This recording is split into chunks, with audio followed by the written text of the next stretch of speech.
আমরা কি রবের কাছে প্রিয় বান্দা হতে চাই কি চাই না? আরে সর্বনাশ, আল্লাহ যেন আমাদের সবাইকে রবের প্রিয় বান্দা হিসেবে কবুল করে নেয়। পড়া আমিন। আজকে আমাদের আলোচনার সেন্ট্রাল থিম বা সাবজেক্ট ম্যাটার হচ্ছে how can we get closer to Allah সুবহানাহু ওয়া তাআলা। আমরা রবের প্রিয় বান্দা, কাছের বান্দা কেমনে হতে পারি? আচ্ছা, আপনারা সবাই পাকিস্তানের টপ ফেমাস স্কলার, তার নাম হচ্ছে মাওলানা তারিক জামিল। কেউ কি দেখেছেন তাকে? ফেসবুকে দেখবেন সাদা পাঞ্জাবি, সাদা পায়জামা পরে, আর প্রায় সময় দেখবেন তিনি সাদা সাদা পাগড়ি পরে। উনি আল্লাহকে পাওয়ার ব্যাপারে একটা সুন্দর কথা বলেছেন, যে আমি কোট করেছি, লিখেছি, আমার হৃদয়ে লেগেছে, এই জন্য আমি লিখেছিলাম। আজ আমি সেই কথাটাকে আপনাদের সামনে রিপ্রেজেন্ট করছি। মাওলানা তারিক জামিল বলেন, जिसे अल्लाह मिला और दुनिया में उसे कुछ भी ना मिला फिर भी उसे सब कुछ मिला, और जिसे दुनिया में अल्लाह ना मिला और उसे सब कुछ मिल गया फिर भी हकीकत में उसे कुछ भी ना मिला। যে দুনিয়াতে আল্লাহকে পেল আর কিছুই পেল না, টাকা পায় নাই, বাড়ি পায় নাই, বউ পায় নাই, বাচ্চা পায় নাই, he got nothing in this world. সে দুনিয়াতে কিছুই পায় নাই, বাট সে আল্লাহকে পেয়েছে, ইট মিন্স সে সব কিছুই অর্জন করতে পেরেছে।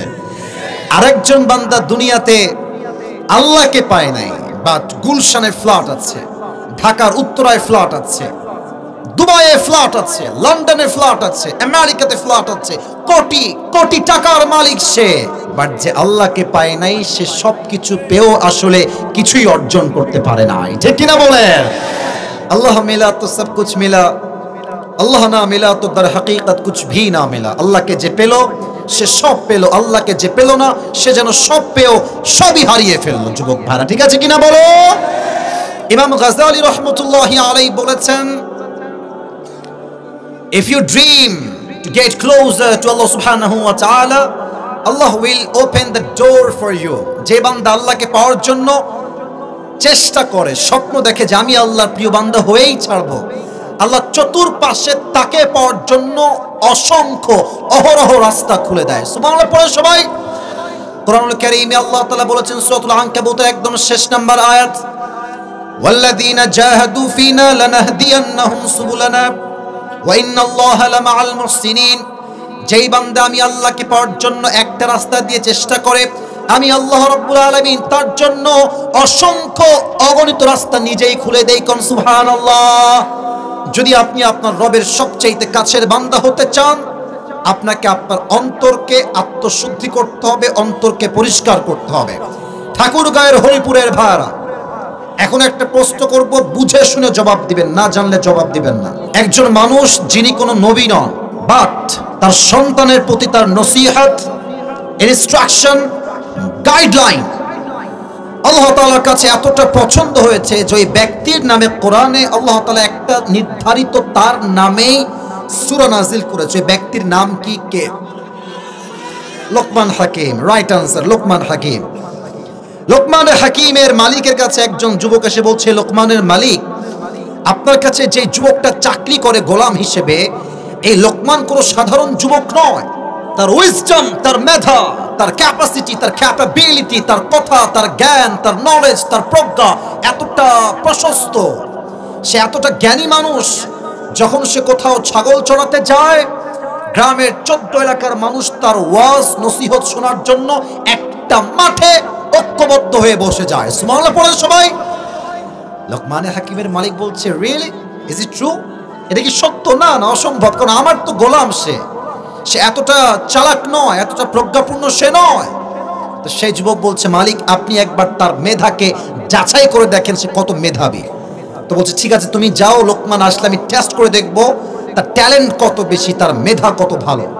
তো লোকমান ছাগল চড়িয়ে আসছে বাসায়। মালিক বলছে, লোকমান এদিকে আসো। লোকমান এসেছে। মালিক কি হয়েছে, কি বলবেন? তোমাকে একটা কাজ দিচ্ছি, কাজটা আমাকে করে দাও। কি কাজ? বলছে, তুমি এখান থেকে যাবা, ওয়াজবাহ শাতান, একটা ছাগল জবাই করবা। ছাগল জবাই করে ওয়াখরিজ মিনহা আতয়াবা মুযগাতাইন, ছাগলের সবচাইতে পবিত্র অংশ কেটে আমার কাছে নিয়ে আসবা। লোকমান বলছে, মালিক ঠিক আছে, যেমন বলবেন জাহাপনা তেমন করতে আমি বাধ্য থাকিব। বের হয়ে গেছে। যাওয়ার পরে একটা ছাগল জবাই করেছে ঠাকুরগাঁয়ের ভাড়া।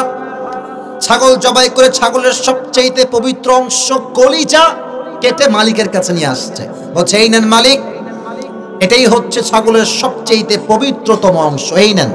মালিক বলছে মাশাআল্লাহ, you have done really amazing, it is right, এটাই হচ্ছে ছাগলের সবচেয়ে উত্তম অংশ, কলিজা বা হৃদয়, কলিজা বা হৃদয়।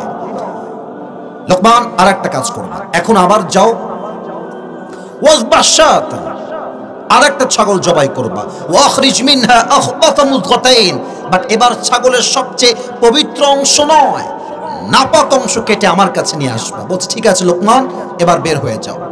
লোকমান গিয়েছে, আবার ছাগল জবাই করেছে, আবার ছাগলের সবচেয়ে নাপাক অংশ কলিজায় কেটে নিয়ে আসছে, বলছে মালিক এই নেন ছাগলের সবচেয়ে অপবিত্র অংশ, হৃদয় বা কলিজা। মালিক বলছে লোকমান না, ভেবেছিলাম তুমি অনেক বুদ্ধিমান, অনেক মেধা, অনেক জ্ঞান তোমার, বাট তুমি আসলে একটা বোকা ছেলে। কারণ ছাগলের পবিত্র অংশ আনতে বললাম, তাও আনলা কলিজা, বললাম অপবিত্র অংশ আনো, তাও আনলা কলিজা। How can it possible ma'am? একই একটা অংশ, একবার পবিত্র আবার অপবিত্র কেমন করে হয় লোকমান? তোমার তো মেধা আসলে ভালো না, তুমি তো বোকার ঘরের বোকা। লোকমান ছিলেন বড্ড জ্ঞানী, বলছেন মালিক আমি কি বোকা না জ্ঞানী এটা পরের বিষয়, দ্যাটস আ ডিফারেন্ট সাবজেক্ট, ভিন্ন বিষয়। বাট সত্য কথা হচ্ছে প্রত্যেকটা প্রাণীর দেহে একটা ছোট্ট গোস্তের টুকরা আছে, যদি এইটা পবিত্র থাকে পুরো দেহটাই পবিত্র থাকে, যদি এইটা নষ্ট হয়ে যায় পুরো দেহটাই নষ্ট হয়ে যায়। আরে মানুষের পরিচয় তো তার চেহারা দিয়ে নয়, মানুষের পরিচয় হচ্ছে তার দিল দিয়ে, তার অন্তর দিয়ে। যুবক ভাইরা, একটা মানুষ দেখতে খুবই সুন্দর বাট অন্তরটা নষ্ট, দেখবেন তাকে দেখলে মানুষ রাস্তায় থুতু ফেলতে বাধ্য হয়, ঠিক কিনা বলেন? আলা ওয়াহিয়াল কলব, যার অন্তর ভালো সে মানুষটা ভালো, যার অন্তর নষ্ট সে মানুষটাই নষ্ট। অতএব মূল জিনিসটাই হচ্ছে হার্ট বা হৃদয়। আবার এই হৃদয়টা হচ্ছে হাদিসের ভাষ্যমত অনুযায়ী মোট 3 প্রকার। হরিপুরের ভাইরা হাত দেখে বলেন মোট কয় প্রকার? এই ডান হাতটা সবাই আপনার এখানে রাখেন, সবাই আমি বলি আপনারা বলেন, এখানে আছে আমাদের কলব বা হৃদয়। বলেন সবাই, এই যে হাত আমাদের এখানে আছে, এখানে কি আছে? কলব বা হাত নামা। এই কলবটা হচ্ছে 3 প্রকার, এক হচ্ছে সুস্থ, আর এক হচ্ছে অসুস্থ, আর এক হচ্ছে মৃত। আমার কথা কেউ ফেলাই দিবেন না, হয়তো আপনি প্রথম শুনছেন কথাগুলো, but I think not I think, I really believe, আমি বিশ্বাস করি আজকের প্রত্যেকটা বাক্য ইনশাআল্লাহ আপনার জীবনকে পরিবর্তন করবে, ঠিক কিনা বলেন যুবক ভাইরা? সুস্থ আত্মা কাকে বলে? ফালইয়াউমা লা ইয়ানফাউ মালু ওয়ালা বানুন ইল্লা মান আতাল্লাহা বিকলবিন সালিম, যার আত্মায় হিংসা নাই, বিদ্বেষ নাই, শিরিক নাই, বেদাত নাই, এটাই হচ্ছে পবিত্র আত্মা। কিয়ামতের দিন আল্লাহ তাআলা যার কলবটা পরিষ্কার হবে তাকে নিজেই জান্নাতের সুসংবাদ দিবে। বলেন সবাই সুবহানাল্লাহ। অসুস্থ আত্মা বোঝাবার স্বার্থে আপনাদেরকে একটা বিষয় বুঝতে হবে। আচ্ছা, আমরা এখন বসে আছি, রাত বাজে 11টা ঠিক 40, আমি উঠেছি 11টার সময়। আচ্ছা, এখন হচ্ছে ডিসেম্বর মাসের 9 তারিখ। বলেন সবাই কয় তারিখ? আচ্ছা, আমাদের এটা কত সাল যেন? 2000, আমি জানি আপনারা জানেন, একটু বলেন না ওয়াজের জন্য। বলেন সবাই 2024 সাল। আচ্ছা, হরিপুর, রংপুর, আপনাদের এদিকে ঠাকুরগাঁয়ের মেন শহর, ওদিকে পঞ্চগড়, এদিকে ঠাকুরগাঁয়ের এদিকে আপনার আছে হচ্ছে ওই যে দিনাজপুর, ওদিকে আপনার আছে পীরগঞ্জ, বিভিন্ন জেলায় জেলায়, এলাকায় এলাকায় ক্লিনিক বা হসপিটাল আছে না নাই? আরে ভাই কথা কোন সবাই, আছে না নাই? আচ্ছা, কেউ অসুস্থ হয়ে গেছে, ডাক্তারখানা, চেম্বার, এলাকায় এলাকায় ডাক্তারখানা, যুবক ভাড়া, বলো সবাই আছে না নাই? আচ্ছা, আমি আপনাদের সবাইকে নিয়ে যেতে চাই 100 বছর আগে, 1924 সাল, 100 বছর আগের কথা। তখন কি এই ক্লিনিক ছিল না কবিরাজ ছিল? হ্যাঁ, রাইট আনসার, কবিরাজ ছিল, বা এটাকে বলা হয় ওই যে আপনার ওঝা, কবিরাজ কিংবা ওঝা। তো আগের যুগে কাউকে সাপে কাটলে ডাক্তারখানায় সে যেত না, কারণ ডাক্তারখানা ছিলই না, ছিল কবিরাজ কিংবা ওঝা। তো ওঝার কাছে এসে প্রথমে বলতো যে স্যার আমাকে তো এই জায়গাতে সাপে কেটেছে। তো ওঝা কেমনে বুঝবে যে এই সাপটা কি বিষাক্ত সাপ নাকি বিষহীন সাপ? এটা বোঝার জন্য ওঝা একটা কাজ করতেন। ছোট্ট একটা বাটিতে লবণ রাখতেন আর মরিচ বেটে রাখতেন। ঠাকুরগাঁয়ের ভাড়া লবণ এবং, কথা বলতে হবে, লবণ এবং একটা বাটিতে রাখতেন। তো যাকে সাপে কেটেছে বলতে, এদিকে আসো, এদিকে আসো, তোমার জিহবা বের কর। জিহবা বের করতো, লবণ দিত তার মুখে আর দিত মরিচ, বলতো এই হাউ ইট টেস্ট, এটা স্বাদ কেমন লাগে বলো। তো ওই যুবক যদি বলতো যে ওঝা সাহেব স্বাদ তো আমার কাছে কেমন যেন পাইনসা পাইনসা লাগে মরিচের স্বাদ, তখন ওঝা সাহেব বুঝে ফেলতেন যে এই সাপটা কোনো সাধারণ সাপ নয়, এটা একটা বিষাক্ত সাপের ছোবল তার গায়ে দংশন করেছে। ঠিক কিনা বলেন? কেমনে বুঝলো? এর কারণ মরিচের স্বাদটা তার কাছে পাইনসা লাগতেছে। সাপ যখন মানুষকে ছোবল দেয়, মানুষের প্রথম ক্ষতি কি হয়? জিহবার স্বাদ নষ্ট হয়ে যায়। তখন লবণও পাইনসা লাগে, মরিচও পাইনসা লাগে, ঝাল মিষ্টি সবই পাইনসা লাগে, জিহবার স্বাদ নষ্ট হয়ে যায়। এবার আসুন মূল কথায়। মানুষের জীবনের সবচেয়ে বড় বিষাক্ত সাপের নাম হচ্ছে শয়তান। আর শয়তানের ছোবলের বিষ যখন মানুষের দেহে ঢুকে যায়, তখন তার ঈমানের স্বাদ নষ্ট হয়ে যায়। তখন বোরকা পড়তেও ভাল লাগে, পার্কে গিয়ে প্রেম করতেও ভাল লাগে, তখন দাড়ি রাখতেও ভাল লাগে, মসজিদের সভাপতি হইতেও ভাল লাগে, আবার সুদ খাইতে ঘুষ খাইতেও ভাল লাগে। আমি দেখেছি অনেক মহিলাকে, দেখবেন যে 5 ওয়াক্ত নামাজ কালাম পড়ে, বাসায় থাকে তো আম্মা জান, খালা, চাচি, 5 ওয়াক্ত নামাজ পড়ে, আজহারির ওয়াজ শোনে, অনেকের ওয়াজই তিনি শোনেন। ওমা 5 ওয়াক্ত নামাজও পড়ে, জিকিরও করে, ওয়াজও শোনে, আবার মাঝে মাঝে হিন্দি সিনেমাও দেখে, হিন্দি গানও শোনে, হিন্দি সিরিয়ালও দেখে। কথা আসতে ঠিক বললে তো ওয়াজ হবে না, বলেন কথা ঠিক আছে কিনা? এর কারণ কি? তার অন্তরে অসুস্থতা এসেছে, শয়তান এমন ভাবে ওয়াসওয়াসা দিয়েছে, অন্তরটা রোগে ভরে গেছে। এখন ভালো কাজও ভাল লাগে, খারাপ কাজও ভাল লাগে। যুবক ভাইরা ঠিক কিনা বলো? 3 নাম্বার আরো মারাত্মক। 3 নাম্বার হচ্ছে মৃত আত্মা। আল্লাহ তাআলা বলছেন অন্তর মরে গিয়েছে, কুকুরের চাইতে খারাপ। ঠাকুরগাঁয়ের ভাইরা বলেন তো আমাকে সবাই, মানুষের মাঝে সৃষ্টির সেরা জীব কি কুকুর না মানুষ? হ্যাঁ, সৃষ্টির সেরা জীব কারা? আহা, আল্লাহ বলছেন এই মানুষ কুকুরের চাইতে খারাপ। তো আমি ভাবলাম যে আল্লাহ আমাদেরকে কুকুরের চাইতে খারাপ কেন বললেন? এর তাফসীর আমি শুরুতে খুঁজে পাই নাই। তো সেই দিন আমার ঢাকায় একটা যাওয়ার জন্য প্রয়োজন ছিল, মাহফিলের মাঝেই আমি ঢাকায় যাচ্ছিলাম। তো আমি ইউটিউবে ঢুকেছি, ইউটিউবে তো দেখলাম সাইদি সাহেবের একটা ওয়াজ আসছে। সাইদি সাহেবের লেখা আছে, আপনারাও সার্চ করতে পারেন কালকে বাসায় গিয়ে, ময়মনসিংহে সাইদি হুজুরের ওয়াজ। আমি ওয়াজটা এমনি বসে বসে শুনছি। তো উনিও ওয়াজ করতে করতে এই আয়াতের তাফসীর পেশ করলেন যে মানুষ কুকুরের চাইতে এত খারাপ কেন হয়ে গেল, আল্লাহ মানুষকে কুকুরের চাইতে খারাপ কেন বললেন? উনি বললেন, এখন বাজে মনে করেন যে রাত 12টা, মাহফিল যখন শেষ হবে 12:30টার সময়, দেখবেন যে রাস্তা শুনশান হয়ে আছে, কেউ নয়। রাস্তায় কিছু কুকুর থাকে না হরিপুরের ভাইরা? আমার সাথে কথা বলে না, কিছু কুকুর থাকে না? একা গেলে বুঝবেন বাস কারে কয়। এরি ভাই রে ভাই এমন জোরে ঘেউ ঘেউ করে, অনেক মুরব্বীরাও চিল্লায়, মা তুমি কোথায়, ভয় পেয়ে যায়। তো দেখেন রাত বাজে 1টা, আমি আসিফ হুজুরের একটা কুত্তা আছে, তার নাম হচ্ছে টমি। নাম কি বলেন সবাই? টমি।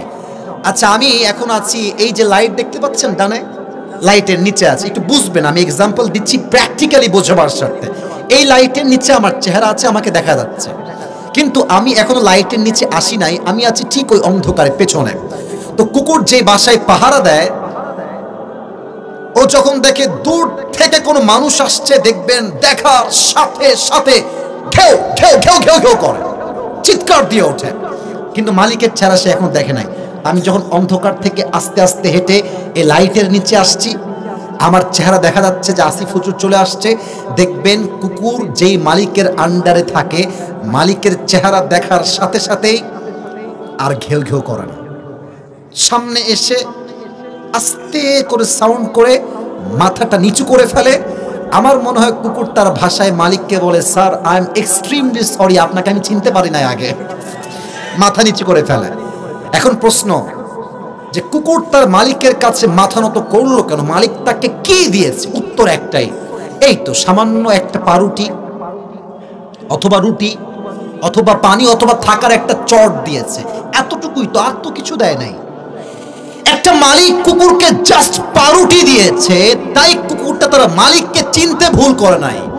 আর মানুষ এতটা নিমক হারাম, আল্লাহর দেওয়া নাক, আল্লাহর দেওয়া চোখ, আল্লাহর দেওয়া কান, আল্লাহর দেওয়া হাত, আল্লাহর দেওয়া বাড়ি, আল্লাহর দেওয়া সম্মান, আল্লাহর দেওয়া বউ, আল্লাহর দেওয়া গাড়ি, আল্লাহর দেওয়া বাচ্চা, আল্লাহর দেওয়া সব কিছু সব চিনতে পারলো, কিন্তু যেই মালিক তাকে দিল সে মালিককে সে চিনতে পারলো না, সে কুকুরের চাইতে নিকৃষ্ট হয়ে গেল। কথা কি বোঝা যায় না যুবক ভাইরা? কুকুরটা একটা পাউরুটি পেয়ে মালিককে চিনতে ভুল করে নাই, আর আমি মানুষ এত নিয়ামত পেয়ে আল্লাহকে চিনতে পারলাম না, মালিককে বুঝলাম না। আল্লাহ বলছেন ওই মানুষটা বালহুম অদল, এটা কুকুরের চাইতে নিকৃষ্ট হয়ে গেল। ঠিক কিনা বলেন? তবে দেখবেন অনেক যুবক আছে এখানে, করো না তোমরা, এশার নামাজটাও ওরা পড়ে আসে নাই, আবার বাসায় গিয়ে ঘুমায় যাবে, ফজরটাও পড়বে না। তো এদেরকে বলবেন এই চল নামাজে চল, জোহরের নামাজ, নামাজে চল, খুব বুঝবেন, বলবে যে আজকে না প্যান্টটা একটু খারাপ তো কালকে। আসলে প্যান্ট খারাপ কেন? তোর কি বিয়ে হয়েছে নাকি? না বিয়ে হয় নাই ভাই, তো প্যান্ট খারাপ কেন? বলছে প্যান্টটা আসলে খারাপ নয়, ওর চরিত্রই খারাপ। যুবক ভাড়া, ঠিক কিনা বলো? এখন এই হাদিসটা বলতে গিয়ে তো আমার একটা গল্প মনে পড়ে গেল। বললে বলা যায় নাকি বলা যাবে না? না না বলা যাবে না, আপনারা রাগ করবেন না, থাক থাক থাক। বলা যাবে কি যাবে না? জাস্ট বোঝাতে চাই, যুবক বয়সে যে ভালো হবে তার ভালো হওয়ার দাম আছে। শেষ বয়সে গিয়ে সারা জীবন পুংটামি করে হাজী সাহেব হয়ে যাবে, 2 পয়সা আল্লাহর কাছে নাই। যুবক ভাড়া, ঠিক কিনা বলো? ছোট্ট একটা গল্প বলে আবার হাদিসে যাচ্ছি। ওই এক ব্যাঙ আর সাপ খুব বন্ধুত্ব, হ্যাপি বন্ধুত্ব, গলায় গলায় পিরিত। তো একদিন ব্যাঙ সাপকে বলছে, বন্ধু তোমার চেহারা জাস্ট লুকিং লাইক এ ওয়াল, অনেক সুন্দর। তোমার যে গায়ের রংটা ব্ল্যাক কালার, জাস্ট ওয়াও, অনেক সুন্দর বন্ধু। আর তুমি যখন রেগে যাও এমনি ফস করে ফেনা তুলো, দেখতে খুবই সুন্দর লাগে আমার কাছে। সাপ তো পামপট্টি খেয়ে ফুলে গেছে একেবারে, বলছে বন্ধু আসলে কি আমি অনেক সুন্দর? বলছে হ্যাঁ বন্ধু তুমি অনেক সুন্দর। তো ব্যাঙ বলছে বন্ধু তোমার সবকিছুই সুন্দর ঠিক আছে, বাট তোমার একটা বিষয় আমার ভাল লাগে না। কি বন্ধু বলো? বলছে বন্ধু তোমার চেহারাও সুন্দর, গায়ের রং সুন্দর, ফসফসও সুন্দর, বাট তুমি যখন রাস্তা দিয়ে হেঁটে যাও এরকম তিরিং বিরিং করে হাঁটো, এই তিরিং বিরিংটা আমার ভালো লাগে না। তো বন্ধু তুমি কিন্তু সোজা হয়ে হাঁটতে পারো না? সোজা হয়ে হাঁটবা। সাপ বলছে বেয়াদব, এত বড় দুঃসাহস তো, তুই আমার ভুল ধরিস, এমনি ফস করে উঠেছে। ব্যাঙ বলছে ওরে বাবা, এত প্রশংসা করলাম একটাও ভাল লাগলো না, একটা বদনাম করলাম গায়ে লেগে গেল। বন্ধু তুমি তো লোক সুবিধার না, এক লাফ দিয়ে পুকুরে পড়ে গেছে। এদিকে বামে ছিল একটা রাখাল, বলছে কে রে, ফসফস করে উঠলো রে, দৌড় দিয়ে আসছে, দেখছে মাশাআল্লাহ সাপ মামা এমনি ছবল তুলে আছে, আর রাখালের হাতে ছিল বিশাল বড় একটা লম্বা লাঠি। সাপকে দেখে বিসমিল্লাহ বলে ওখানেই শুরু করে দিয়েছে, মার, সেই মার। 5 মিনিট এমন পিটানি দিয়েছে সাপকে, 5 মিনিটে সাপ সোজা হয়ে গেছে। এখন 2 ঘন্টা পর ব্যাঙ বলছে কি রে বন্ধু কোনো ফসফস করে না, বন্ধু গেল কোথায়? ব্যাঙ লাফ দিয়ে উঠে আসছে, তো দেখছে আমার বন্ধু তো আর ব্যাকা নাই, বন্ধু সোজা হয়ে গেছে। দৌড় দিয়ে আসছে, বন্ধু হইল কি, বন্ধু সোজা হইল কেমনে? এসে দেখছে বন্ধুর জিহবা দিয়ে ফেনামেনা সব বের হয়ে, বিষ বের হয়ে বন্ধু মরে গেছে। এবার ব্যাঙ বলছে বন্ধু আপনি সেই সোজা হইলেন, তবে ফেনা বের হয়ে সোজা হইলেন, ফেনা থাকতে আর সোজা হইতে পারলেন না। ঠিক কিনা বলে? তো যুবক তোমরা একদিন ভালো হবা, বাট যৌবনের জ্বালা বড় জ্বালা, যৌবনের জ্বালাই যুবককে আজকে মসজিদে আসতে দেয় না। যুবক ভাড়া, ঠিক কিনা বলো? অতএব এই বয়সে যে ভালো হবে তার ভালো হওয়ার দাম আছে, শেষ বয়সে বাধ্য হয়ে ভালো হওয়ার দাম আল্লাহর কাছে 2 পয়সাও নয়। ঠিক কিনা বলে?